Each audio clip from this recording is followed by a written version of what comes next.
Sports ಮೇಲ್ ಇದು ಕನ್ನಡಿಗರ ಕ್ರೀಡಾಂಗಣ. ಸ್ನೇಹಿತರೆ ನಮಸ್ಕಾರ, ಸ್ಪೋರ್ಟ್ಸ್ ಮೇಲ್ಗೆ ಸ್ವಾಗತ. ನಾನು ಸೋಮಶೇಖರ್ ಪಡುಕಾರೆ. ಸ್ನೇಹಿತರೆ, ಈ ಬಾರಿಯ ಬಜೆಟ್ನಲ್ಲಿ, ರಾಜ್ಯ ಬಜೆಟ್ನಲ್ಲಿ ಬೆಂಗಳೂರಿನಲ್ಲಿ 5 ಕೋಟಿ ರೂಪಾಯಿ ವೆಚ್ಚದಲ್ಲಿ ಒಂದು ಸೈಕಲ್ ವೆಲೋಡ್ರಮ್ ಮಾಡಬೇಕಂತ ಯೋಜನೆಯನ್ನು ರೂಪಿಸಲಾಗಿದೆ ಅಂತ ಹೇಳಿದ್ದಾರೆ. ಅದಕ್ಕೋಸ್ಕರ 5 ಕೋಟಿ ರೂಪಾಯಿಯನ್ನು ಮೀಸಲಿರಿಸ್ತೀವಿ ಅಂತ ಬಜೆಟ್ನಲ್ಲಿ ಹೇಳಿದ್ದಾರೆ ಮಾನ್ಯ ಮುಖ್ಯಮಂತ್ರಿಗಳು. ಆದರೆ ನಾವಿವಾಗ ಬಿಜಾಪುರ ಜಿಲ್ಲೆಯ ಭೂತನಾಳ ತಾಂಡದಲ್ಲಿದ್ದೀವಿ. ಇದು 25 ವರ್ಷಗಳ ಹಿಂದೆ ಯೋಜನೆ ಮಾಡಿದಂಥ ಒಂದು ರಾಜ್ಯದ ಮೊದಲ ಸೈಕಲ್ ವೆಲೋಡ್ರಮ್. 8 ಬಾರಿ ಟೆಂಡರ್ ಕರೀತಾರೆ. ಇಲ್ಲೇ ಯಾಕಿದಾಯಿತು ಅಂತ ಹೇಳಿದರೆ, ಆ್ಯಕ್ಚುಲಿ ಇದನ್ನು ಬೆಂಗಳೂರಿನಲ್ಲಿ ಮಾಡಬೇಕಂತ ಇತ್ತು. ಆದರೆ ಬಿಜಾಪುರ ಸೈಕಲ್ನ ಕಾಶಿ, 13 ಬಾರಿ ರಾಷ್ಟ್ರೀಯ ಚಾಂಪಿಯನ್ ಗೆದ್ದಂಥ ಬಿಜಾಪುರದಲ್ಲೇ ಮಾಡಬೇಕಂತ ಪತ್ರಿಕೆಗಳಲ್ಲಿ ವರದಿ ಬಂದ ಹಿನ್ನೆಲೆಯಲ್ಲಿ ಇಲ್ಲಿ ಈ ವೆಲೋಡ್ರಮನ್ನು ಮಾಡ್ತಾರೆ.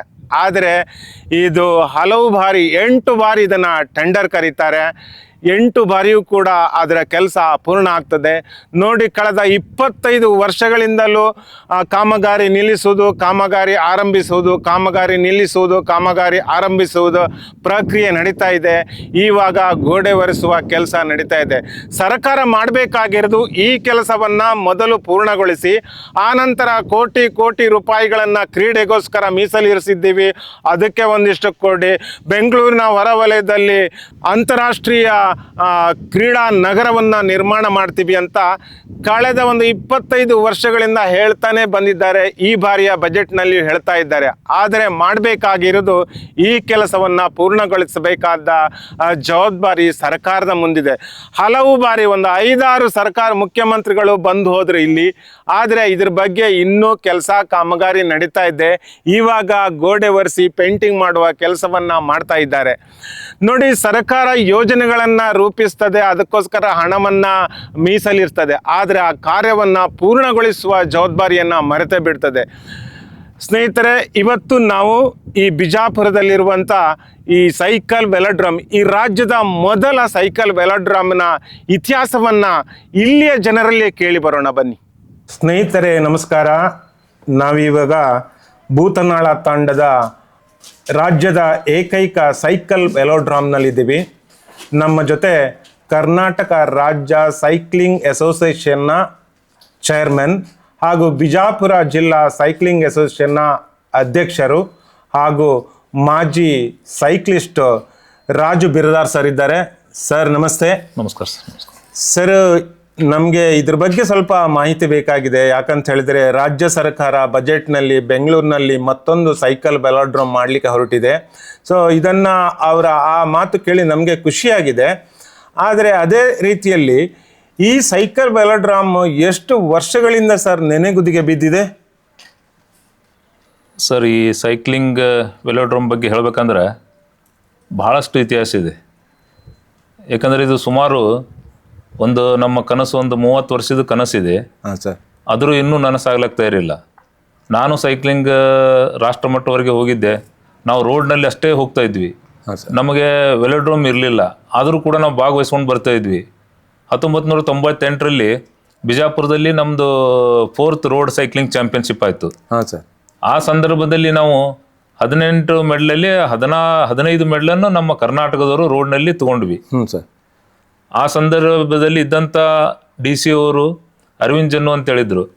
ನಮ್ಮ ಎಲ್ಲ ಅಸೋಸಿಯೇಷನ್ದವರು ಮನವಿ ಮಾಡಿಕೊಂಡಾಗ ನಮ್ಮ ಬಿಜಾಪುರ ಜಿಲ್ಲೆಯಲ್ಲಿ ರೋಡ್ನಲ್ಲಿ ಒಳ್ಳೆ ಸೈಕ್ಲಿಸ್ಟ್ ಇದ್ದಾರೆ, ಟ್ರ್ಯಾಕ್ನಲ್ಲಿ ಯಾರೂ ಇಲ್ಲ, ನಮಗೊಂದು ವೆಲೋಡ್ರೋಮ್ ಬೇಕಂದಾಗ, ಟ್ರ್ಯಾಕ್ ಬೇಕಂದಾಗ ಆ ಸಂದರ್ಭದಲ್ಲಿ ಅವರು ಒಂದು ವಿಚಾರ ಮಾಡಿಕೊಂಡು ಬರುವಂಥ ದಿವಸದಲ್ಲಿ ನಮಗೆ 2000 ಇಸ್ವಿಯಲ್ಲಿ ಒಂದು ಏನು ಹೈವೇ ಸಮೀಪ 1 ಕಿಲೋಮೀಟರ್ ಬುತ್ನಾಳ್ ಕೆರೆ ಅಂತ ಇದೆ, ಅಲ್ಲಿ KMF ಮುಂದ್ಗಡೆ ನಮಗೊಂದು ಯೂತ್ ಸರ್ವಿಸ್ಗೆ 8 ಎಕರೆ ಈ ಕ್ರೀಡಾ ಸೈಕ್ಲಿಂಗ್ ವೆಲೋಡ್ರೋಮ್ ಮಾಡ್ರಿ ಅಂತೇಳಿ ಜಾಗವನ್ನು ಕೊಟ್ಟರು.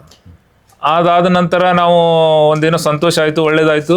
ನಾವು ಮತ್ತೊಂದು ಮನವಿ ಮಾಡಿಕೊಂಡಾಗ ನಮ್ಮ ಬಿಜಾಪುರ ಜಿಲ್ಲೆಯಲ್ಲಿ ಏನು BR ಅಂಬೇಡ್ಕರ್ ಸ್ಟೇಡಿಯಂ ಇದೆ, ಅಲ್ಲೇ ಸುಮಾರು 500 ಮೀಟರ್ದ ಒಂದು ಟೆಂಪರವರಿ ವೆಲೋಡ್ರೋಮನ್ನು ಆ ಸಂದರ್ಭದಲ್ಲಿ ಮಾಡಿಕೊಟ್ರು. ಅದನ್ನು ಮಾಡಿ 2013ರಲ್ಲಿ ಕಂಪ್ಲೀಟ್ ಆಯಿತು. 2006ರಲ್ಲಿ ನಾವು ರಾಷ್ಟ್ರೀಯ ನ್ಯಾಷನಲ್ ಟ್ರ್ಯಾಕ್ ಸೈಕ್ಲಿಂಗ್ ಚಾಂಪಿಯನ್ಶಿಪ್ ತಗೊಂಡ್ವಿ. ಆ ಸಂದರ್ಭದಲ್ಲಿ ನಮ್ಮ ಕ್ರೀಡಾಪಟುಗಳು ಒಂದು ಕ್ಯಾಂಪ್ ಮಾಡಿಕೊಂಡು ಒಳ್ಳೆ ಮೆಡಲನ್ನು ಪರ್ಫಾರ್ಮೆನ್ಸ್ ತೋರಿಸಿದ್ರು. ಆ ಸಂತೋಷದಿಂದ ಆ ಟೈಮ್ದಲ್ಲಿ ನಮಗೆ ಒಳ್ಳೆ ಟ್ರ್ಯಾಕ್ ನಲ್ಲಿ ನಮ್ಮವರು ಇವೆಂಟ್ ಮಾಡ್ತಾರ ಮತ್ತು ಮೆಡಲ್ ಮಾಡ್ತಾರ ಅಂತೇಳಿ ಆಶಯ ಭಾವನದಿಂದ ನಮ್ಮ ಅಸೋಸಿಯೇಷನ್ದವರು ಇದ್ದಂತ ಶ್ರೀಧರ್ ಎಂ ಗೋರೆ ಅವರು ಕೂಡ ಇದ್ರು ಆ ಸಂದರ್ಭದಲ್ಲಿ. ಆಮೇಲೆ ಅದ್ರ ಜೊತೆ ನಮ್ಮ ಅಂತಾರಾಷ್ಟ್ರೀಯ ಸೈಕ್ಲಿಂಗ್ ಕ್ರೀಡಾಪಟು ಆದಂತ ಚಂದ್ರಪ್ಪ ಕುರ್ನಿ, CM ಕುರ್ನಿ ಅಂತೇಳಿ ಕರಿತೀವಿ. ಅವರು ಈ ಬಿಜಾಪುರ ಜಿಲ್ಲೆಯಲ್ಲಿ ಸೈಕ್ಲಿಂಗ್ ಹುಟ್ಟು ಬೆಳೆಸಿದಂತ ಮಹನೀಯರು. ಆ ಸಂದರ್ಭದಲ್ಲಿ ಅದನ್ನು ಇದು ಮಾಡಿದಾಗ ಈ ಬಿಜಾಪುರದಲ್ಲಿ ಇರುವಂತ ಏನು ವೆಲೋಡ್ರೋಮ್ ಇದೆ ಆಗ್ಬೇಕು ಅಂತೇಳಿ ಎಲ್ಲ ಹೋರಾಟ ಮಾಡಿದಾಗ ಅದನ್ನ 2004ರಲ್ಲಿ ಇದನ್ನ ಒಂದೇನೋ ಎಸ್ಟಿಮೇಟ್ ಮಾಡಿ ಆಗಿನ ಕಾಲದಲ್ಲಿ 3 ಕೋಟಿ ಎಷ್ಟೋ ಚಿಲ್ಲರೆ ಮಾಡಿದ್ರು. ಟೆಂಡರ್ ಕರೀತಾ ಹೋದ್ರು. ಸುಮಾರು ಟೆಂಡರ್ ಕರೆದ್ರು, ಯಾರು ಅದರಲ್ಲಿ ಭಾಗವಹಿಸಲಿಲ್ಲ. 2015ರಲ್ಲಿ ಅಂದಿನ ಕ್ರೀಡಾ ಸಚಿವರಾದಂತ ಜೈನ್ ಸರ್ ಅವರು ಸರ್ ಅದನ್ನ ಮುಂದೆ ಈಗ ಹೇಳ್ತಾ ಇದ್ದೇನೆ. 2006ರಲ್ಲಿ ಒಂದು 7-8 ಬಾರಿ ಟೆಂಡರ್ ಕರೆದ್ರು. ಮುಂದೆ ಅದಕ್ಕೆ ಯಾರು ಭಾಗವಹಿಸ್ಲಿಲ್ಲ. ನಾವು ಕೂಡ ಒಂದು ಕನ್ಸಲ್ಟಿಂಗ್ ಕೊಟ್ವಿ ಸರ್ಕಾರಕ್ಕೆ. ಯಾಕಂದ್ರೆ ಅವ್ರೇನು ಕೇಳಿದ ಸರ್ಕಾರದಲ್ಲಿ ಅಟ್ಲೀಸ್ಟ್ ನಮಗೆ 3 ಮಂದಿ ಟೆಂಡರ್ ಹಾಕಿದ್ರೆ ಮಾತ್ರ ನಾವು ಅವರಿಗೆ ಅಲಾಟ್ ಮಾಡ್ತೀವಿ ಅಂತ ಹೇಳಿದಾಗ ನಾವು ಅಲ್ಲಿಗೆ ಬಿಟ್ಟು ಸ್ವಲ್ಪ ಆಸೆ ನಮ್ದು ಕುದುರ್ತು. ಅದಾದ ನಂತರ ನಾವು ಜಿಲ್ಲೆ ಉಸ್ತುವಾರಿಗಳಿಗೆ ನಾವು ಮನವಿ ಮಾಡ್ಕೊಂಡ್ವಿ. ನಮ್ಮ ಸೈಕ್ಲಿಂಗ್ ಬೆನ್ನೆಲುಬಾಗಿ ನಿಂತ ಶ್ರೀ MB ಪಾಟೀಲ್ ಅವರು, ಅವ್ರಿಗೆ ನಮ್ಮ ಅಸೋಸಿಯೇಷನ್ ದಿಂದ ಹೋಗಿ ದಿನನಿತ್ಯ ಒಂದು ಬೇಡಿಕೆ ಇಟ್ಟಾಗ ಅದಕ್ಕೆ ಮುಂಚೆ ನಾ ಹೇಳೋದು ಸ್ವಲ್ಪ ಮರ್ತೆ, 2009ರಲ್ಲಿ ಗೂಳಿಹಟ್ಟಿ ಶೇಖರ್ ಅಂತ ಕ್ರೀಡಾ ಸಚಿವರಾಗಿದ್ದರು. ಆ ಸಂದರ್ಭದಲ್ಲಿ ಇದನ್ನ ಕೆಲವೊಬ್ರು ಯಾರೋ ಬೆಂಗಳೂರದವ್ರು ಅನ್ಬೇಕು ಯಾರು ಅನ್ಬೇಕು ಗೊತ್ತಿಲ್ಲ, ಇದನ್ನ ಬಿಜಾಪುರದಿಂದ ಎತ್ತಂಗಡಿ ಮಾಡಿ ಬೆಂಗಳೂರಲ್ಲಿ ಮಾಡ್ಬೇಕಂತ ಹೇಳಿ ಇದು ಮಾಡಿದ್ರು. ಆ ಸಂದರ್ಭದಲ್ಲಿ ನಮ್ಮ ಇಲ್ಲಿ ಸಿಟಿಯ ನಗರದ MLA ಆದಂತ ಅಪ್ಪು ಪಟ್ಟಣ್ ಶೆಟ್ಟಿ MLA ಇದ್ರು, ನಾನು ಕೂಡ ನಾಮನಿರ್ದೇಶಕ ಇದ್ದೆ. ಆ ಸಂದರ್ಭದಲ್ಲಿ ಈ ವೆಲೋಡ್ರೋಮ್ ಇಲ್ಲೇ ಆಗ್ಬೇಕಂತೇಳಿ ಹೋರಾಟ ಮಾಡಿದ್ವಿ. ಪತ್ರಿಕೆಯಲ್ಲಿ ತಮ್ಮೆಲ್ಲ ಪತ್ರಿಕೆಗಳಲ್ಲಿ ಬಂತು. ವಿಜಯ ಕರ್ನಾಟಕ ಫಸ್ಟ್ ಆಗಿ, ಅದರಲ್ಲಿ ಕನ್ನಡಪ್ರಭ, ವಿಜಯ ಕರ್ನಾಟಕ ಎಲ್ಲರೂ ಪತ್ರಿಕೆಯಲ್ಲಿ ಇದು ಯಾವ್ದಾದ್ರು ಕ್ರೀಡೆ ಆಗ್ಬೇಕಾದ್ರೆ ಬಿಜಾಪುರದಲ್ಲಿ ಹೆಚ್ಚಿನ ಕ್ರೀಡಾಪಟು ಸೈಕ್ಲಿಂಗ್ ಇದಾರ, ಇದು ಅಲ್ಲೇ ಆಗ್ಬೇಕಂತೇಳಿ ಹೋರಾಟ ಮಾಡಿದಾಗ ಮತ್ತೆ ಅದನ್ನ ತಿರುವಿಗೆ 2009ರಲ್ಲಿ ಒಂದು ಲ್ಯಾಂಡ್ ಆರ್ಮಿಗಾಗಿ ಅವ್ರಿಗೆ ಕೊಟ್ಟು ಒಂದು ಗುದ್ಲಿ ಪೂಜೆ ಮಾಡಿಸಿದ್ರು. ಅಬೇಚೆ ಇವರು ಇದ್ದಾಗ, ಗೂಳಿಹಟ್ಟಿ ಶೇಖರ್ ಇದ್ದಾಗ 2009ರಲ್ಲಿ. ಆ ಸಂದರ್ಭದಲ್ಲಿ ಅವರು ಆ ವೆಲೋಡ್ರೋಮ್ ಇದು ನೋಡ್ಕೊಂಡು ಏನ್ KRLD ಲ್ಯಾಂಡ್ ಆರ್ಮಿ ಅಂತಾರ, ಅವ್ರಿಗೆ ಸ್ವಲ್ಪ ಯಾಕೋ ಗೊಂದಲ ಆಯ್ತು, ಈ ವರ್ಕ್ ಅವ್ರು ಮಾಡಿರ್ಲಿಕ್ಕಿಲ್ಲ. ಹಾಗಾಗಿ ಅವರು ವಾಪಸ್ ಒಲ್ಲೆ ಅಂತ ಹೇಳಿ ಅಂದಾಗ ನಾವು ಎಷ್ಟೋ ಸಲ ಮತ್ತೆ ಹೋರಾಟ ಮಾಡಿದ್ವಿ, ಇದನ್ನ ಆಗಬೇಕು ಬಿಜಾಪುರಲ್ಲಿ ಇಲ್ಲ. ಆಮೇಲೆ ನಾವು ಎಲ್ಲಿ ಹೋಗ್ಬೇಕಾದ್ರೆ ಈಗ ನಮ್ಮ ರಾಜ್ಯದಲ್ಲಿ ಇಲ್ಲೇ ಇಲ್ಲ, ಇರುವುದು ಒಂದಿತ್ತು, ಅದು ನ್ಯಾಷನಲ್ ಗೇಮ್ಸ್ ನಲ್ಲಿ ಬೆಂಗಳೂರಿನಲ್ಲಿ ಇತ್ತು. ಅದು 2004ರಲ್ಲಿ ನ್ಯಾಷನಲ್ ಗೇಮ್ಸ್ ಆಗಾನ ಒಡೆದು ಹಾಕಿದ್ರು. ಆ ಟೈಮ್ ಸಂದರ್ಭದಲ್ಲಿ ಎಲ್ಲೋ ಕೆಂಗೇರಿಯಲ್ಲಿ ಮಾಡ್ತೀನಿ ಅಂತೇಳಿ ಆಶ್ವಾಸನೆ ಕೊಟ್ಟರು, ಅದನ್ನೂ ಆಗ್ಲಿಲ್ಲ. ಆ ಸಂದರ್ಭ ನಮ್ ಬಿಜಾಪುರಕ್ಕೆ ಆಗ್ಬೇಕಂತೇಳಿ ಆಸೆ ಇತ್ತು. ಆ ಸಂದರ್ಭದಲ್ಲಿ ನಾವೇನ್ ಮಾಡಿದ್ವಿ, ಮತ್ತೆ 2009ರಲ್ಲಿ ಆಯ್ತು, ಅದನ್ನ ಹಂಗೆ ಮುಂದೆ ಹೋಗ್ತು, ಮತ್ತು ಯಾರು ಟೆಂಡರ್ ಬರಲಿಲ್ಲ, ಕೆಲಸನೂ ಆಗ್ಲಿಲ್ಲ. 2015ರಲ್ಲಿ ಒಂದು ಅಭಯ್ ಚಂದ್ರ ಅವರು ಜೈನ್ ಅಂತೇಳಿ ಬಂದಾಗ ನಮ್ಮ ಉಸ್ತುವಾರಿ ಸಚಿವರಾದ ಜಿಲ್ಲಾ ಉಸ್ತುವಾರಿ ಸಚಿವರಾದ MB ಪಾಟೀಲ್ರು, ಅವ್ರಿಗೆ ನಾವು ಬಹಳ ಪ್ರೆಷರ್ ಮಾಡಿದ್ವಿ. ನಮ್ಮ ಬಿಜಾಪುರ ಜಿಲ್ಲೆ ಇಷ್ಟೆಲ್ಲ ಸೈಕ್ಲಿಸ್ಟ್ ಅದಾರ, ರೋಡ್ ನಲ್ಲಿ 2-3 ಜನ ಅನಾಹುತ ಆಗಿದ್ದಾರೆ. ಹೌದು, ಅದೊಂದು ಸ್ವಲ್ಪ ಎಕ್ಸ್ಪ್ಲೈನ್ ಮಾಡಿ ಸರ್. ಯಾಕೆ ಇಲ್ಲಿ ವೆಲೋಡ್ರಮ್ ಅಗತ್ಯ ಇದ್ದೀತೆ ಅನ್ನೋದ್ರ ಬಗ್ಗೆ ಅದೊಂದು ನೀವು ಹೇಳಿ. ಯಾಕಂತ ಹೇಳಿದ್ರೆ ಪಾಪ ಅತಿ ಹೆಚ್ಚು ಸೈಕ್ಲಿಸ್ಟ್ಗಳನ್ನು ಸುಮಾರು ಒಂದು 500 ಸೈಕ್ಲಿಸ್ಟ್ಗಳು ಇದ್ದಾರೆ, ಅದ್ರ ಬಗ್ಗೆ ಹೇಳಿ ಸರ್. ಈಗ ಬಿಜಾಪುರದಲ್ಲಿ ಅದು ಇನ್ನೊಂದು ಸ್ವಲ್ಪ ಮುಂಚೆ ಹೇಳ್ತೇನೆ. ಸೈಕ್ಲಿಂಗ್ ಅಂದ್ರೆ ಬಿಜಾಪುರದಲ್ಲಿ ನಾವು ರೋಡ್ ರೈಡ್ ಏನ್ ಹೋಗ್ತಿದ್ವಲ್ಲ, ಆಗಿನ ಕಾಲದಲ್ಲಿ ಸಿಂಗಲ್ ರೋಡ್ ಇತ್ತು.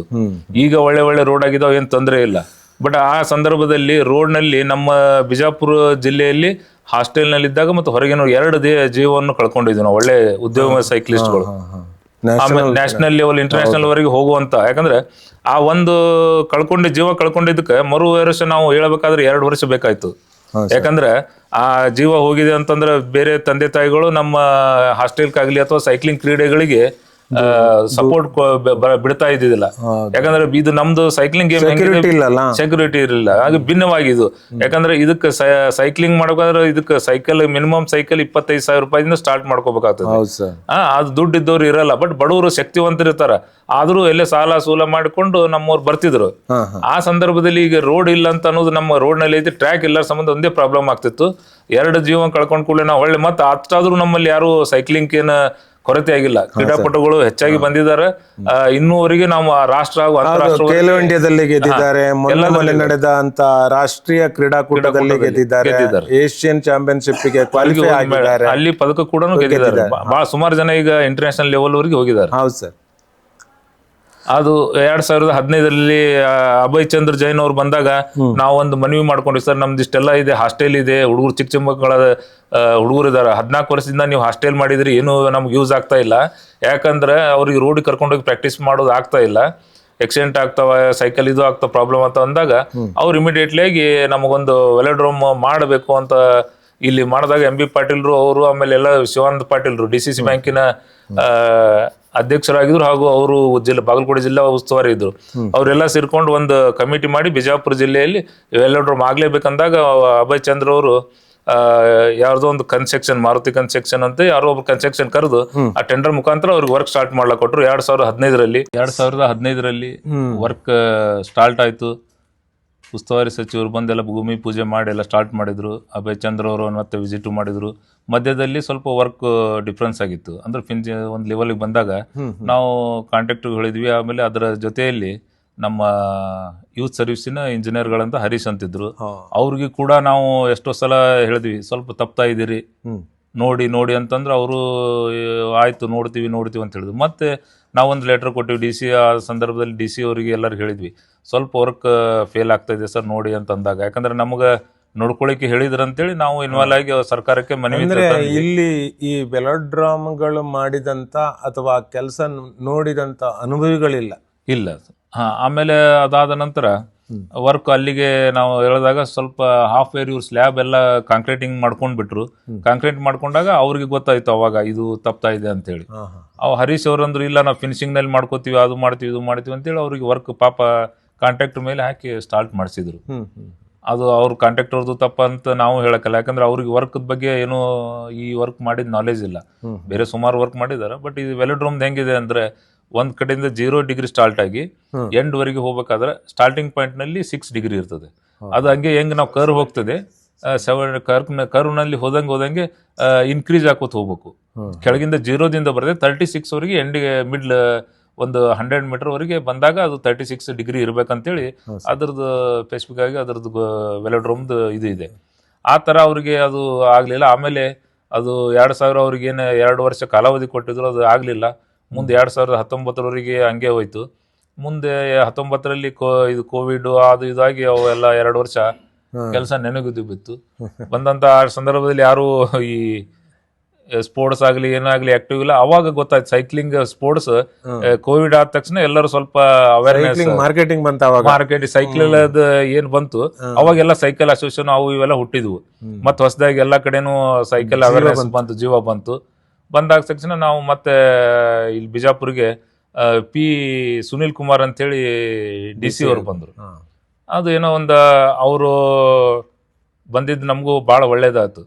ಯಾಕಂತಂದ್ರೆ ಅವ್ರು ಏನ್ ಮಾಡಿದ್ರು, ಬಿಜಾಪುರದ ಏನೇನ್ ಪ್ರಾಬ್ಲಮ್ಸ್ ಅದಾವ ಫಸ್ಟ್ ತಿಳ್ಕೊಂಡು ಒಂದೇನೋ ಇವರು ಮಿನಿಸ್ಟರ್ ಇದು CM ಮೀಟಿಂಗ್ ನಲ್ಲಿ ಏನಪ್ಪಾ ಬಿಜಾಪುರ ಸಮಸ್ಯೆಗಳು ಅಂದಾಗ ಮೊದಲನೇದಾಗಿ ಅವರು ಇಟ್ಟಿದ್ದು ಸೈಕ್ಲಿಂಗ್ ವೆಲೋಡ್ರೋಮ್. ಈ ಭಾಗದಲ್ಲಿ ಕ್ರೀಡಾಪಟುಗಳಿಗೆ ಅವಶ್ಯಕತೆವಾಗಿದೆ, ಇದನ್ನ ಬಿಗ್ ಪ್ರಾಬ್ಲಮ್ ಇದನ್ನೇ ಅಂತ ಹೇಳಿ ಅವರು ಹೈಲೈಟ್ ಮಾಡಿದ್ರು. ಅವ್ರಿಗೆ ನಾವು ಕರ್ನಾಟಕ ರಾಜ್ಯ ಸೈಕ್ಲಿಂಗ್ ಸಂಸ್ಥೆದಿಂದ ಅವ್ರಿಗೆ ಧನ್ಯವಾದ ಹೇಳ್ತೀವಿ. ಇಷ್ಟೆಲ್ಲ ಆಗಲಿಕ್ಕೆ ಕಾರಣ ಅವರು ಬಹಳ ಒಳ್ಳೆ ಇದು ಮಾಡಿದ್ರು. ಅಷ್ಟ ಆದ ಕೂಡಲೇ ಅವ್ರ ಸಮಸ್ಯೆ ಹೇಳಿದ ಕೂಡಲೇ ಮುಂದೆ ಏನ್ ಮಾಡ್ಬೇಕಂದಾಗ ಸರ್ಗೆ ನಾವು ಹೇಳಿದ್ವಿ, ಸರ್ ಇದು ವೆಲೋಡ್ರೋಮ್ ಕಂಪ್ಲೀಟ್ ಆಗ್ಬೇಕಾದ್ರೆ ಒಬ್ಬ ಅಂತಾರಾಷ್ಟ್ರೀಯ ಸೈಕ್ಲಿಂಗ್ ಪಟುನು ಹಾಗೂ UCIದ ಒಂದು ನಮ್ಮ ವೆಲೋಡ್ರೋಮ್ ಬಗ್ಗೆ ಅವ್ರು ತಜ್ಞರಿದ್ದಾರೆ. ಅವ್ರು ಕಲ್ಕತ್ತಾದವರು, ಪಿನಾಕಿ ಬೇಸಿಕ್ ಅಂತ ಹೇಳಿ, is also good cyclist, international cyclist. ಅವ್ರಿಗೆ ರೆಫರ್ ಮಾಡಿದ್ವಿ ನಾವು. ಹಾಗಾದ್ರೆ ರೆಫರ್ ಮಾಡಿದ್ರೆ ಅವ್ರು ಸರ್ ಏನಂದ್ರು, ಅವರು ನನಗನ್ಸ್ಮಟ್ಟಿಗೆ ಬಹಳ ಆಸಕ್ತಿ ಬಂತು ಇದ್ರ ಮೇಲೆ. ಆಸಕ್ತಿ ಬಂದ ಕೂಡಲೇ ಅವರು ಸಿವಿಲ್ ಇಂಜಿನಿಯರ್ ಅಂತ ಕೇಳ್ಪಟ್ವಿ. ಅವ್ರು ಏನ್ ಮಾಡಿದ್ರು, ಸಡನ್ ಆಗಿ ಸರ್ ನಾವು ಇಲ್ಲಿ ಚೆನ್ನೈಯಲ್ಲಿ ಒಂದಿದೆ ಮತ್ತು ಹೈದರಾಬಾದ್ ನಲ್ಲಿ 2 ವೆಲೋಡ್ರೋಮ್ ಇದಾವೆ ಸರ್, ಅದನ್ನ ತಾವು ವಿಸಿಟ್ ಮಾಡಿದ್ರೆ ತಮ್ಗೆ ಗೊತ್ತಾಗ್ತದೆ ಅಂದಾಗ ಅವ್ರು ಇಮಿಡಿಯೇಟ್ಲಿ 1 ವೀಕ್ ನಲ್ಲಿ ಅಲ್ಲಿ ಚೆನ್ನೈಗೆ ಹೋಗಿ ಮತ್ತು ಹೈದರಾಬಾದ್ ನಲ್ಲಿ ನೋಡ್ಕೊಂಡು ಬಂದು 1 ವೀಕ್ 15 ಡೇಸ್ ನಲ್ಲಿ ನಮ್ಮ ಹತ್ರ ನಂಬರ್ ತಗೊಂಡು ಆ ಪಿನಾಕಿ ಬೇಸಿಕ್ ಕರ್ಸೇ ಬಿಟ್ರು. ಯಾಕಂದ್ರೆ ಇದೊಂದು ಕಮಿಟಿ ಮಾಡಿದ್ರು ಅವರು. ಆ ಸಂದರ್ಭದಲ್ಲಿ ಜಿಲ್ಲಾ ಇಲ್ಲಿ ನಾನು ಪ್ರೆಸಿಡೆಂಟ್ ಆಗಿದ್ದಾಗ, ಆಮೇಲೆ PWD ಇಂಜಿನಿಯರು ಹಾಗೂ ರಾಜ್ಯದಿಂದ ಬೆಂಗಳೂರಿನಲ್ಲಿರುವಂತ ಕ್ರೀಡಾ ಕಮಿಷನರು ಎಲ್ಲ ಸೇರಿ ಒಂದು 5 ಮಂದಿ ಕಮಿಟಿ ಮಾಡಿ ಇಲ್ಲಿ ಏನ್ ಪ್ರಾಬ್ಲಮ್ ಆಗ್ತಾವ ನೋಡಿ ಅದನ್ನ ನೀವು ಸಾಲ್ವ್ ಮಾಡ್ಬೇಕಂದಾಗ ಅದನ್ನ ಡಿಸಿಷನ್ ತಗೊಂಡ್ರು. ಒಳ್ಳೆ ಅವ್ರಿಗೆ ಕರೆಸಿ ಅವ್ರಿಗೆ ಟೆಕ್ನಿಕಲ್ ಆಗಿ ಇದನ್ನ ತಗೊಂಡ್ರು, ತಾಂತ್ರಿಕ ಸಮಸ್ಯೆ. ಅವ್ರಿಗೆ ಏನೋ ತಮ್ಮ ಸರ್ಕಾರದಲ್ಲಿ ಕಮಿಟ್ಮೆಂಟ್ ಮಾಡ್ಕೊಂಡು ಅವ್ರಿಗೆ ಎಷ್ಟು ಏನೋ ಫೀ ಕೊಟ್ಟು ಅದನ್ನೇನೋ ತಗೊಂಡ್ರು. ಬಟ್ ಒಂದು 95% ಒಳ್ಳೆ ರೀತಿಯಾಗಿದೆ. ಇನ್ನೊಂದು ಸ್ವಲ್ಪ ಇದೆ, ಅದನ್ನ ನಾನು ಸರ್ಕಾರಕ್ಕೆ ಮನವಿ ಮಾಡ್ತೀನಿ. ಈ ಬಜೆಟ್ ನಲ್ಲಿ ಏನ ತಾವು 5 ಕೋಟಿ ಈ ವೆಲೋಡ್ರೋಮ್ ಸ್ಪೋರ್ಟ್ಸ್ ಬಹಳ ಒಳ್ಳೆ ಇದು ಮಾಡ್ರಿ, ಧನ್ಯವಾದ ಹೇಳ್ತೀನಿ ನಾನು ಒಬ್ಬ. ಯಾಕಂದ್ರೆ ಕ್ರೀಡಾಪಟುವಾಗಿ ಈಗೇನ್ ಕ್ರೀಡೆಗೆ ಏನ ನೀವು 60 ಜನಕ್ಕೆ ಇದು ಮಾಡಿಕೊಟ್ರಿ, ಅದನ್ನು ಒಳ್ಳೇದಾಯ್ತು, ಎಲ್ಲ ಒಳ್ಳೇದ್ ಮಾಡ್ರಿ. ನಾವೇ ಅದಕ್ಕೆ ಸ್ವಾಗತ ಬಯಸ್ತೀನಿ. ರಾಜ್ಯ ಸೈಕ್ಲಿಂಗ್ ಸಂಸ್ಥೆ ಚೇರ್ಮನ್ ಆಗಿ ಕೂಡ ನಾ ಸ್ವಾಗತ ಬಯಸ್ತೀನಿ. ಯಾಕಂದ್ರೆ ಇನ್ನೂ ಒಂದು ತಮಗೊಂದು ಸಲಹೆ ಎಲ್ಲ ಮನವಿ ಮಾಡ್ಕೋತೀನಿ. ತಾವು ಯಾವುದೇ ಕ್ರೀಡೆಗಳು ಮಾಡಿದ್ರು ಆಯಾ ಕ್ರೀಡೆ ಇರುವಂತ ಸ್ಥಳದಲ್ಲಿ ಮಾಡಿದ್ರೆ ಬಹಳ ಉತ್ತಮ ಆಗ್ತದೆ. ಒಂದೇದು ಸೈಕ್ಲಿಂಗ್ ಅಂದ ತಕ್ಷಣ ನೆನಪಾಗೋದು ಬಿಜಾಪುರ, ಬಾಗಲಕೋಟೆ ಜಿಲ್ಲೆ. ಕಬಡ್ಡಿ ಅಂದ ತಕ್ಷಣ ಕೊಡಗು, ಮಂಡ್ಯದಲ್ಲಿ ಇದ್ದಾರೆ. ಅದೇ ತರನೇ ಜಿಮ್ನಾಸ್ಟಿಕ್ ಇದು ಬಂದಾಗ, ಈ ಮಲ್ಲಕಂಬ ಬಂದಾಗ ಕೆಲವೊಂದು ಜಿಲ್ಲೆಗಳಲ್ಲಿ ಇದಾವೆ. ಬೆಂಗಳೂರಿನಲ್ಲಿ ಎಲ್ಲಾ ಗೇಮ್ ನಲ್ಲಿ ಇರ್ತಾವ. ಬಟ್ ಆದ್ರೆ ಈ ರೂರಲ್ ಕುಸ್ತಿ ಬಂದಾಗ ಜಮಖಂಡಿ ಬರ್ತದೆ, ಬೆಳಗಾಂನಲ್ಲಿ ಬರ್ತದೆ, ಅಂತಲ್ಲಿ ಕೊಡ್ರಿ. ಅದಕ್ಕೆ ನಾ ಕ್ರೀಡಾ ಸಚಿವರು ಈಗ ಈ ಸರ್ಕಾರದಲ್ಲಿ ಇಲ್ಲ. ಹಾಗೆ ಮಾನ್ಯ ಮುಖ್ಯಮಂತ್ರಿ ಆದ ಸಿದ್ದರಾಮಯ್ಯ ಅವರು ಕೂಡ ಈ ಮನವಿ ಮಾಡ್ತೀನಿ. ತಾವು ಯಾವ್ಯಾವ ಕ್ರೀಡೆದಲ್ಲಿ ಕೊಟ್ಟಿರಿ, ಇದು 5 ಲಕ್ಷ ನಮಗೆ 5 ಕೋಟಿ ಏನ ಸೈಕ್ಲಿಂಗ್ ಕೊಟ್ಟಿರಿ. ಬಟ್ ನನಗ ಅನಿಸ್ತೈತಿ ಅಲ್ಲಿ ಸೈಕ್ಲಿಂಗ್ ಯಾರು ಇಲ್ಲ. ನೀವು ಉತ್ತೇಜನ ಮಾಡ್ರಿ, ಬ್ಯಾಡ ಅಂತ ನಂಗಲ್ಲ. ಇದ್ದಲ್ಲಿ ಮಾಡಿದ್ರೆ ಅದು ಯೂಸ್ ಆಗ್ತೈತೆ. ಯಾಕಂದ್ರೆ ಕೆಲವೊಂದು ಗೇಮ್ಗಳು ನೋಡಿವಿ ನಾವು, ಸ್ಟೇಡಿಯಂಗಳು ಅಲ್ಲಿ ಈ ತರ ಆಗಿದೆ ಅಂದ್ರೆ ಬೇಕಾಗಿ ಅವ್ರ ಅಧಿಕಾರದಾಗಿದ್ದಾಗ ಮಾಡ್ಕೋತಾರ, ಅದನ್ನ ಸರಿಯಾಗಿ ಯೂಸು ಆಗುದಿಲ್ಲ. ಈಗ ಕೆಲವೊಂದು ಉದಾಹರಣೆಗಳು ಸ್ಟೇಡಿಯಂನಲ್ಲಿ ನೋಡ್ತೀವಿ ನಾವು. ಆ ಗೇಮಿಗೆ ಅದಕ್ಕೆ ಬೆಲೆನೇ ಇರಲ್ಲ. ಅಲ್ಲಿ ಯಾರೋ ಒಬ್ರು ನ್ಯಾಷನಲ್ ಲೆವೆಲ್ ಕೂಡ ಸ್ಟೇಟ್ ಲೆವೆಲ್ ಇರಲ್ಲ. ಅದನ್ನ ರೆಡಿ ಮಾಡಿ ತಾವು ಮಾಡಿದ್ರೆ ಇರ್ತದೆ ಸರ್. ಹಿಂಗಾಗಿ ಅದು ನಾ ಏನು ಮನಿ ಒಂದೇ ಮಾಡ್ಕೊಳ್ಳೋದು, ಯಾವ ಕ್ರೀಡೆ ಎಲ್ಲಿ ಹೆಚ್ಚೈತಿ ಅಲ್ಲಿ ಒತ್ತಿ ಕೊಡ್ರಿ. ಈಗ ಮೊದಲು ನಾ ಇನ್ನೊಂದೇನ್ ಹೇಳ್ತೀನಿ, ಬಿಜಾಪುರದಲ್ಲಿ ವೆಲೋಡ್ರೋಮ್ ಇದನ್ನ ನಡೀತಾ ಇದೆ, ಇದನ್ನ ಪೂರಾ ಕಂಪ್ಲೀಟ್ ಮಾಡ್ರಿ. ನೀವು ಆ ಫಂಡ್ ಅನ್ನು ನೀವು ಮತ್ತೆ ಬೇಕಾದಲ್ಲಿ ಕೊಡ್ರಿ. ಮತ್ತೆ ಈಗ ನಮಗೆ ಬಾಗಲಕೋಟೆ ಜಿಲ್ಲೆಯಲ್ಲಿ ಇಲ್ಲ, ಹಾಸ್ಟೆಲ್ ತಾವು ಸರ್ಕಾರದಿಂದ ಹಾಸ್ಟೆಲ್ ಮಾಡಿರಿ, ಬಿಜಾಪುರ್ನಲ್ಲಿ ಮಾಡಿರಿ, ಬಾಗಲಕೋಟೆ, ಬೆಳಗಾವಿ, ಗದಗದಲ್ಲಿದ್ದಾವ. ಆ ಹಾಸ್ಟೆಲ್ ಕ್ರೀಡಾಪಟುಗಳಿಗೆ ಅನುಕೂಲ ಆಗುವಂಥದ್ದು ಏನ್ ನೀವು ಆಧುನಿಕ ವೆಲೋಡ್ರೋಮ್ ಅಂತ ಅಂದಿರಿ, ಅದನ್ನ ಕೂಡ ಅಲ್ಲಿ ಇದನ್ನ ಮಾಡ್ರಿ ಅಂತೇಳಿ ಮನವಿ ಮಾಡ್ತೀನಿ. ಅದೇ ತರ ಈ ವೆಲೋಡ್ರೋಮ್ ಸಂಬಂಧಪಟ್ಟಂತೆ ಇನ್ನೂ ಒಂದು 2-3 ಕೆಲಸ ಬಾಕಿ ಇದೆ. ಯಾಕೆ ಬಾಕಿ ಇದೆ ಅಂದ್ರೆ ಈಗ ಬರೀ ವೆಲೋಡ್ರೋಮ್ ಮಾಡಿದ್ರಿ, ಬಟ್ ಹೊರಗಡೆ ಕೂತ್ಕೊಂಡ, ಯಾಕಂದ್ರೆ ಸೈಕ್ಲಿಂಗ್ ಕ್ರೀಡಾಭಿಮಾನಿಗಳು ಬಿಜಾಪುರ ಜಿಲ್ಲೆಯಲ್ಲಿ ಬಹಳಷ್ಟು ಜನ ಇದ್ದಾರೆ. ಅವ್ರು ಕುಂತು ನೋಡ್ಲಿಕ್ಕೆ, ಯಾಕಂದ್ರೆ ಒಂದ್ಸಲ ಇವೆಂಟ್ ನಾವು ಸ್ಟಾರ್ಟ್ ಮಾಡಿದ್ರೆ ಒಳಗೆ ಯಾರಿಗೂ ಬಿಡಲ್ಲ, ಅದು CFI ರೂಲ್ಸ್ ಇದೆ. ಅದಕ್ಕೆ ನನ್ಗ ಅನಿಸ್ತೈತಿ ಇನ್ನೊಂದು ಆದಷ್ಟು ಬೇಗನೆ ಒಂದು ಪೆವಿಲಿಯನ್, ಒಂದು 500-600 ಮಂದಿ ಕೊಡುವಂತ ಒಂದು ಪೆವಿಲಿಯನ್ ಮಾಡಬೇಕು. ನಾವು ಉಸ್ತುವಾರಿ ಜಿಲ್ಲಾದ ನಮ್ಮ ಸಚಿವರಾದ ಶ್ರೀ MB ಪಾಟೀಲ್ ಅವರು ಕೂಡ ನಾ ವಿನಂತಿ ಮಾಡ್ಕೋತೀನಿ. ಈ ಸಂದರ್ಭದಲ್ಲಿ ನಮ್ಗೆ ಒಂದು ವೆಲೋಡ್ರೋಮ್ ಎತ್ತರದಲ್ಲಿ ಬರ್ಬೇಕಾಗ್ತದಲ್ಲ ಸರ್? ಪೆವಿಲಿಯನ್ ಸ್ವಲ್ಪ ಎತ್ತರದಲ್ಲಿ ಬರ್ಬೇಕು. ಅದು ಪೂರ್ವ ಈ ಕಡೆ ದಿಕ್ಕಿಗೆ ಮಾಡಿದ್ರೆ, ಯಾಕಂದ್ರೆ ಈಗ ನಮ್ಮಲ್ಲಿ ಇವೆಂಟ್ ನಡೆದಾಗ ಯಾರಿಗೂ ನಾವು ಒಳಗ್ ಬಿಡಲ್ಲ, ಅದು ರೂಲ್ಸ್ ಪ್ರಕಾರ. ಅದು ಜನಗಳು ಪೇರೆಂಟ್ಸ್ ಬಂದಿರ್ತಾರ, ಕ್ರೀಡಾಭಿಮಾನಿಗಳು ಬಂದಿರ್ತಾರ, ನೋಡ್ಲಿಕ್ಕೆ ವೆಲೋಡ್ರೋಮ್ ಮಾಡಿ. ಸರ್, ರಾಜ್ಯದಲ್ಲಿರುವಂತ ಕೆಲವು ಕ್ರೀಡಾ ಸಂಸ್ಥೆಗಳನ್ನ ಗಮನಿಸಿದಾಗ ಕೆಲವರು 1 ವರ್ಷ ಪ್ರೆಸಿಡೆಂಟ್, 2 ವರ್ಷ ಪ್ರೆಸಿಡೆಂಟ್ ಆಗಿರ್ತಾರೆ, ಮತ್ತು ಪುನಃ ಸೆಕ್ರೆಟರಿ ಆಗ್ತಾರೆ, ಮತ್ತು ಪುನಃ ಪ್ರೆಸಿಡೆಂಟ್ ಆಗ್ತಾರೆ, ಮತ್ತು ಇನ್ಯಾವುದೋ ಪೋಸ್ಟಲ್ಲಿ ಹೋಗ್ತಾರೆ. ಸೊ ಏನಾಗ್ತಾರೆ, ಇದು ಬೇರೆಯವರಿಗೆ ಅವಕಾಶ ಇದ್ರ ಸಿಗದಿರುವಾಗ್ತದೆ. ನಿಮ್ಮ ಅಸೋಸಿಯೇಷನಲ್ಲಿ ಯಾವ ರೀತಿ ಇದನ್ನು ಮ್ಯಾನೇಜ್ ಮಾಡ್ತಿದ್ದೀರಿ ಸರ್? ಸರ್, ಈಗ ನಮ್ಮ ಅಸೋಸಿಯೇಷನ್ನಲ್ಲಿ ನಾವು ಸುಮಾರು, ಇದು ಮುಂಚೆ ಹೇಳ್ಬೇಕಂದ್ರೆ ಬೆಂಗಳೂರಿನಲ್ಲಿ ಅಸೋಸಿಯೇಷನ್ ಇತ್ತು. ಅದಾದ ನಂತರ 2004-05ರಲ್ಲಿ ನಮ್ಮ ಬಿಜಾಪುರ ಹೆಡ್ ಕ್ವಾರ್ಟರ್, ಇದು ಬೆಂಗಳೂರು ಬಿಟ್ಟು ಹೆಡ್ ಕ್ವಾರ್ಟರ್ ಬಂದಿದ್ದು ಇದು ಒಂದು ಅಸೋಸಿಯೇಷನ್ ಇಲ್ಲಿವರೆಗೆ. ಅಲ್ಲಿಂದ ಶ್ರೀಧರ್ ಗೋರೆ ಅವರು ಅಂತೇಳಿ ಇದ್ರು.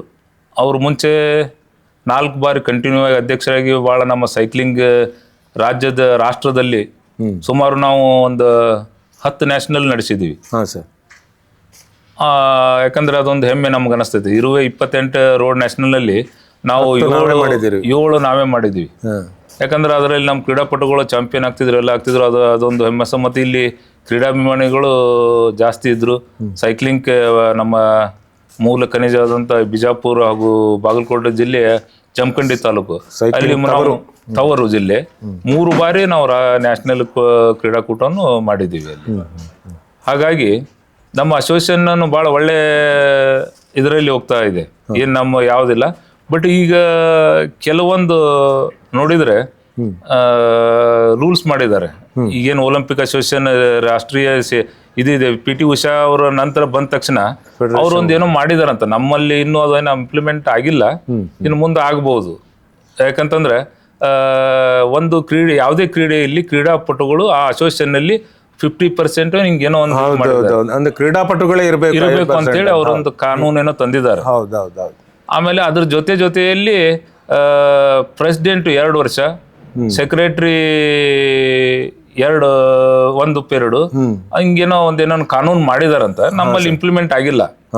ಆಮೇಲೆ ಮತ್ತೆ ಸರ್ಕಾರ ನೌಕರಿ ಇದ್ದವರು ಇದರಲ್ಲಿ ಇರಬಾರ್ದು, 1 ವರ್ಷ ಅಷ್ಟೇ ಪರ್ಮಿಷನ್ ತಗೊಂಡಿರ್ಬೇಕು ಅಂತ ಏನೋ ಈಗ ಬಂದಿದೆ ಕಾನೂನು. ಮತ್ತೆ ನಮ್ಮ ಅಸೋಸಿಯೇಷನ್ ಅಲ್ಲಿ ಅಂತದ್ದು ಸಮಸ್ಯೆ ಇಲ್ಲ, ಎಲ್ಲರೂ ಹೊಂದಾಣಿಕೆ ಮಾಡ್ಕೊಂಡು ಹೊಂಟಿದ್ದಾರೆ. ಈಗೇನೇನೋ ಯಾಕಂದ್ರೆ ಈಗ ನಾನು ಕೂಡ ರೂಲ್ಸ್ ಅನ್ನ ಪಾಲಿಸಬೇಕಾಗ್ತದೆ. ಇಂಡಿಯನ್ ಒಲಿಂಪಿಕ್ ಅಸೋಸಿಯೇಷನ್ ಅಥವಾ ಆ ರೂಲ್ಸ್ ಅನ್ನು ನಾವು ಫಾಲೋ ಮಾಡಬೇಕಾಗ್ತದೆ. ಯಾಕಂದ್ರೆ ನಾವು ನಮ್ಮಲ್ಲಿ ಹೊಂದಾಣಿಕೆ ಇದ್ರು ಹೊರಗಿನವರಿಗೆ ಕಬಡ್ಡಿ ನೋಡಿ ಯಾವ ತರದಲ್ಲಿ ಸಮಸ್ಯೆ ದೊಡ್ಡ ಸಮಸ್ಯೆ ಇದೆ ಸರ್. ಇನ್ನು ಲಾಸ್ಟ್ ಮೊನ್ನೆನೋ ಕ್ಲಿಯರ್ ಆಗಿರ್ಬೋದು ಅನಿಸ್ತದೆ. ಈಗ ನಮ್ಮಲ್ಲಿ ನಾನು ಅದು ನಮ್ಮರ ಒಂದು ಕಮಿಟಿಯಲ್ಲಿ ಅಂದ್ರೆ ಒಂದು GB ಡಿಸ್ಕಷನ್ ಮಾಡಿದ್ರು. ಪ್ರೆಸಿಡೆಂಟ್ 2 ವರ್ಷ ಇರಬೇಕು, ಅದಾದ ತಕ್ಷಣ ಮತ್ತೊಬ್ರಿಗೆ ಕೊಡ್ಬೇಕಂತ ಹೇಳಿ ಅದೇನು ಎಲ್ಲಾರು ಕೂಡ ಡಿಸಿಷನ್ ಮಾಡಿದ್ರು. ನಾನು 2 ವರ್ಷ ಮಾಡಿದೆ, ಒಂದು ನ್ಯಾಷನಲ್ ಕೂಡ ಮಾಡಿದೆ. ಇಲ್ಲಿ ಬಿಜಾಪುರ್ನಲ್ಲಿ ಬಹಳ ಅಚ್ಚುಕಟ್ಟಾಗಿ ಮಾಡಿದ್ವಿ. ನಮ್ಮ ಬಿಜಾಪುರ ಜಿಲ್ಲಾ ಸೈಕ್ಲಿಂಗ್ ಅಸೋಸಿಯೇಷನ್ ತಂಡ ಲಾಸ್ಟ್ ಇಯರ್ ಮಾಡಿದ್ವಿ. ನಮ್ಮವರು ಎವ್ರಿ ಟೈಮ್ ನಾವು ಚಾಂಪಿಯನ್ ಆಗ್ತಿದ್ವಿ. ಈಗ ರನ್ನರ್ಸ್ ಅಪ್ ಆದ್ವಿ. ಅದೊಂದು ನನಗೆ ನೋವಿದೆ. ಯಾಕಂದ್ರೆ ಯಾವಾಗ ಆದ್ರೂ ನಾವು ನಮ್ಮ ಚಾಂಪಿಯನ್ ಫೆಸಿಲಿಟೀಸ್ ಅವರಿಗೆ ಕರೆಕ್ಟ್ ಆಗಿ ಸಿಗದೆ ಇದ್ದಾಗ, ಈಗ ಬೇರೆ ಕಡೆ ಎಲ್ಲ ರೋಡ್, ಈಗ ನೋಡಿ ಆ ರೋಡ್ ಅನ್ನ ಮಕ್ಕಳಿಗೆ ಒಂದ್ ಬೆಳಿಗ್ಗೆ ಒಂದ್ ಸ್ವಲ್ಪ ಹೊತ್ತು ಬಿಟ್ರೆ ಅವ್ರು ಪ್ರಾಕ್ಟೀಸ್ ಆಗ್ತದೆ. ನೀವು ಎಲ್ಲ ರೆಸ್ಟ್ರಿಕ್ಷನ್ ಮಾಡಿದ್ರೆ so how they can win. ಅದಕ್ಕೆ ನಂದು ಒಂದು ಆಸೆ. ಯಾಕಂದ್ರೆ ನಮ್ಮ ಸೈಕ್ಲಿಂಗ್ ಅಸೋಸಿಯೇಷನ್ ಅಲ್ಲಿ ಇನ್ನೂ ಹೊಸದವರು ಕ್ರೀಡಾಪಟುಗಳು ಬರಬೇಕು. ಈಗ ಹಳಿದವ್ರು ಇರ್ತಾರೆ, ನಾವು ಅವ್ರಿಗೆ ಕೆಟ್ಟ ಅಂತ ಹೇಳಕ್ ಬರಲ್ಲ. ಯಾಕಂದ್ರೆ ಅವರು ಸೈಕ್ಲಿಂಗ್ ಅಸೋಸಿಯೇಷನ್ ಕಟ್ಟಿ ಬೆಳೆಸಿದಂತ ಮಾಡ್ಕೊಂಡು ಬಂದಾರ. ಹೊಸದವ್ರಿಗೆ ಕೊಡಬೇಕು ಚಾನ್ಸ್. ಈ ಸುಮಾರು ಜನ ಸೈಕ್ಲಿಸ್ಟ್ ಇದಾರೆ, ಇಂಟರ್ನ್ಯಾಷನಲ್ ಸೈಕಲ್. ಅವ್ರು ಏನೋ ಒಂದು ಸೇವೆ ಮಾಡ್ಬೇಕಂತಾರ. ರೈಲ್ವೇಸ್ ದಲ್ಲಿ ಇದಾರೆ, ಸರ್ವಿಸಸ್ ನಲ್ಲಿ ಇದಾರೆ, ಪೊಲೀಸ್ ಇಲಾಖೆಯಲ್ಲಿ ಇದಾರೆ.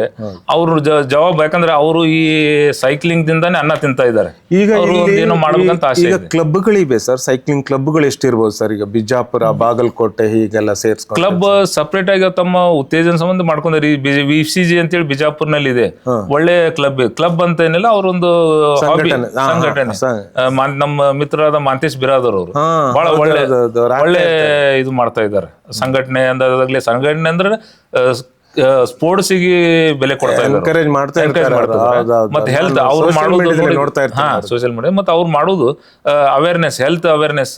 ಇದರಲ್ಲಿ ಫಸ್ಟ್ ನೀವು ಯಾವ್ದಾರ ಕ್ರೀಡೆ ಮಾಡ್ರಿ, ಒಟ್ ಹೆಲ್ತ್ ಅವೇರ್ನೆಸ್ ಮಾಡ್ರಿ ಅಂತ ಅವರೊಂದು ಒಳ್ಳೆ ಇದು ಮಾಡ್ತಾ ಇದಾರೆ. ಮತ್ತೆ ನಾವು ಯಾವ್ದೇ ಕ್ರೀಡೆ ಮಾಡಿದ್ರು ಅವ್ರು ನಮ್ಗೆ ಯಾವಾಗಾದ್ರೂ ಸಪೋರ್ಟ್ ಮಾಡ್ತಾ ಇದ್ದಾರೆ.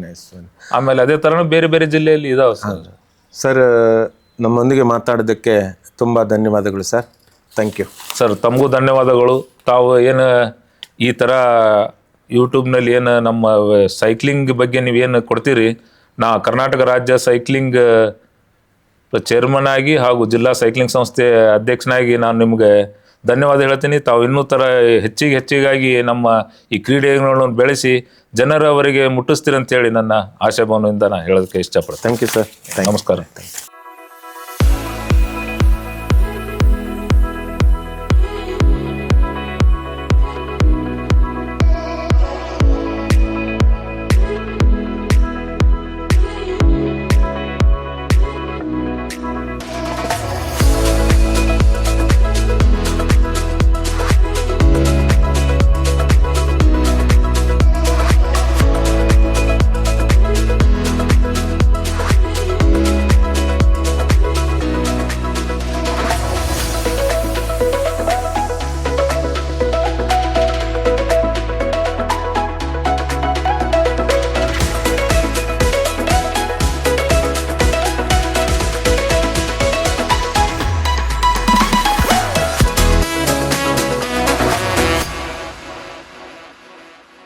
ಸ್ನೇಹಿತರೆ ನಮಸ್ಕಾರ. ನಮ್ಮೊಂದಿಗೆ ಕರ್ನಾಟಕ ರಾಜ್ಯ ಸೈಕ್ಲಿಂಗ್ ಸಂಸ್ಥೆಯ ಜಂಟಿ ಕಾರ್ಯದರ್ಶಿ ಹಾಗೂ ಬಿಜಾಪುರ ಸೈಕ್ಲಿಂಗ್ ಅಸೋಸಿಯೇಷನ್ನ ಕಾರ್ಯದರ್ಶಿ ಸಂಜಯ್ ಪಡ್ತಾರೆ ಸರ್ ಇದ್ದಾರೆ. ಸರ್ ನಮಸ್ತೆ. ನಮಸ್ತೆ ಸರ್. ಸರ್, ಈ ಸೈಕಲ್ ವೆಲಾಡ್ರಾಮ್ ಹುಟ್ಟಿಕೊಂಡ ಬಗ್ಗೆ ಮತ್ತು ಅದರ ಈಗಿನ ಪರಿಸ್ಥಿತಿಯ ಬಗ್ಗೆ ನಿಮ್ಮ ನಿಲುವುಗಳೇನು ಸರ್? ತುಂಬ ವರ್ಷಗಳ ಹೋರಾಟದಿಂದ ವಿಜಯಪುರದಲ್ಲಿ 15ರಲ್ಲಿ ಈ ವೆಲೋಡ್ರಮ್ ಕಾರ್ಯ ಆರಂಭ ಮಾಡಿತ್ತು. ಮೂಲದ ಅದರ ಹೋರಾಟ ಅಂದರೆ ನಾನು ನಮ್ಮ ಜಿಲ್ಲಾ ಸೈಕ್ಲಿಂಗ್ ಸಂಸ್ಥೆಯ ಅಧ್ಯಕ್ಷರಾದ ಶ್ರೀ ರಾಜೀವ್ ಬಿರಾದಾರ್ ಅವರು ಕೊಡ್ತೀನಿ. ಯಾಕಂದರೆ ಸಾಕಷ್ಟು ಅದನ್ನು ಹೋರಾಟ ಮಾಡಿ ಅದನ್ನು ಮುಂಚೆಯಿಂದ ಇತ್ತು, ಬೇಡಿಕೆ ಇತ್ತು, ಅಷ್ಟೊಂದು ಅದಕ್ಕೆ ಆದರೆ ಅವರ ಒಂದು ಒತ್ತಾಯ ಹಾಗೂ ಸ್ವತಃ ಅವರೇ ಒಂದು ರಾಷ್ಟ್ರೀಯ ಸೈಕ್ಲಿಂಗ್ ಕ್ರೀಡಾಪಟು ಆಗಿರೋದ್ರಿಂದ ಅವ್ರಿಗೆ ಮುಂದಿನ ಪೀಳಿಗೆಗೆ ನಾವು ಏನಾದರೂ ಕೊಡಬೇಕು, ಈ ಕ್ರೀಡೆಯನ್ನು ಇಲ್ಲಿಂದ ಬೆಳೆಸ್ಕೊಂಡು ಹೋಗ್ಬೇಕು. ಮೂಲದ ಬಿಜಾಪುರ ಹಾಗೂ ಬಾಗಲಕೋಟೆ ಜಿಲ್ಲೆನೇ ಸೈಕ್ಲಿಂಗ್ ಇರೋದ್ರಿಂದ ಸೊ ಅವರ ಒಂದು ಕನಸಿನ ಕೂಸನ ಅಂತಲೇ ಹೇಳ್ತೀನಿ ನಾನು. ಸೊ ಅವರೇನು ಹೋರಾಟ ಮಾಡಿದ್ರು, ಅಲ್ಲಿಂದ ಒಂದು ಆರಂಭ ಕಂಡಿದ್ದು 2015ರಿಂದ ಈ ವೆಲೋಡ್ರಮ್ ಕಾರ್ಯಾರಂಭ ಆಯಿತು. ಸೊ ಈಗ ಕೊನೆಯ ಹಂತದಲ್ಲಿದೆ, ಮುಕ್ತಾಯದ ಹಂತದಲ್ಲಿದೆ.